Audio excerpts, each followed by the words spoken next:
ఎవరు రాశారో తెలియదు కానీ వాస్తవాలను అద్భుతంగా ఆవిష్కరించారు. మనిషి ఇరుక్కున్నాడు మెగా గ్లోబలైజేషన్‌లో. డ్రమ్ముల మోతను సంగీతం అంటున్నారు. పీలిక బట్టల్ని వస్త్రధారణ అంటున్నారు.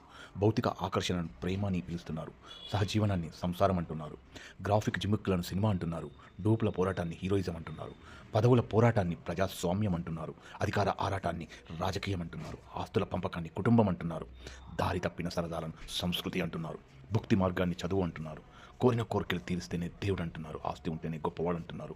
మందు పోయిస్తూనే మిత్రుడు అంటున్నాడు.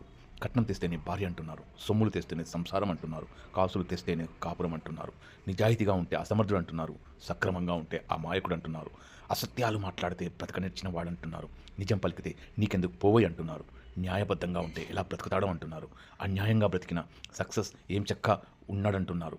అన్యాయాన్ని ఎదిరిస్తే అతనికెందుకు అంటున్నారు. నిజాయితీగా బ్రతికితే కూడపెడుతుందా అంటున్నారు. మాయకమైన జీవితాన్ని శాశ్వతం అనుకుంటున్నారు. మరణం అనే మహాసత్యాన్ని విస్మరిస్తున్నారు. పరిస్థితులకు అనుగుణంగా పాత అర్థం చెరిగిపోయి ప్రయోజనాలకు అండగా సరికొత్త పరమార్థం ఆవిర్భవిస్తుంది. స్వార్థకాంక్షకు అనుగుణంగా విపరీతార్థం ఆవిష్కృతమవుతుంది.